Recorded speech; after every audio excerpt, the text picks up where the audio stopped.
الاولاني خاص باجتماع خاص بلجنه البث الفضائي، وصالات جواب النادي الاهلي الخاص بموافقته على عوده البث مع لجنه الانديه. وكان في تغيير في الجواب كان رايح ان هو صيغه الجواب نفسه كنت طلبنا فيها تعديل، لانه كانت اصلا بس بدون عوده الى اللجنه، لكن عوده الى اللجنه كمنظومه كامله وعضو لجنه البث وهي عضو لجنه الانديه. ده كان الهدف منه تطوير الكره المصريه، بنعمل روابط، بنعمل شغل، نكمل تعديل الجواب الحقيقه، وفي روح كويسه، يعني في روح جديده احنا شايفينها، بنأكد فيها على ان الاتحاد المصري هو بيدير كرة القدم كاملة، علاقة طلبة الاتحاد المصري بالنادي الاهلي والأندية علاقة وطيدة منطلقة من منطلق المصلحة العامة، وإن الإدارة كلها واحدة. إدارة الكرة من خلال كرة علاقة محترمة ما بين الاتحاد والأندية، لأن مفيش الموضوع اللي حصل ده تم استفادة منه في إنه احترام العقد المبرم مع التلفزيون المصري لكرة القدم كاملة، وان وجود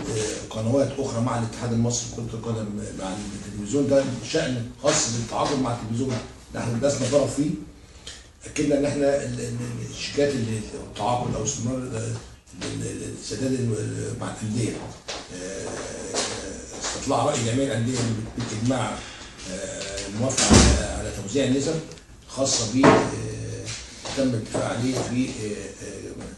اخر اجتماع مجلس الاداره، اللي هو توزيع 15% للاتحاد المصري، 85% توزع ب 35% بالتساوي، الاول 15% للاتحاد المصري ثم 85% 35 متوقعين بيتوزعوا كذلك 35% لجميع الانديه بالتساوي، 20% على اصحاب الثلاث مراكز الاولى، 12 5 3 10% للانديه الشعبيه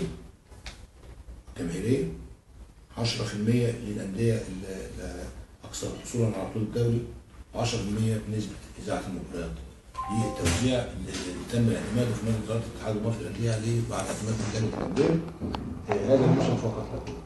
مع وضع كراسه الشروط للثلاث سنين القادمين عن طريق المكاتب الاستشاريه المعتمده الدوليه.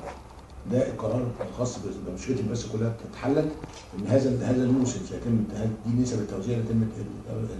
الادفاع عليها، وجالنا جواب هذا الشان من موافق النادي الاهلي، وكان مع اعتماده استطلاع الراي مع جميع الانديه وقبل موافقتها، ثم هيبقى في اجتماع بقى خاص ب آلية توزيع النسب اللي هي الخاصه ب 10% على المرات الدوري تبقى ازاي، الاذاعه تبقى ازاي، دي هتبقى في اول اجتماع لجنه الانديه.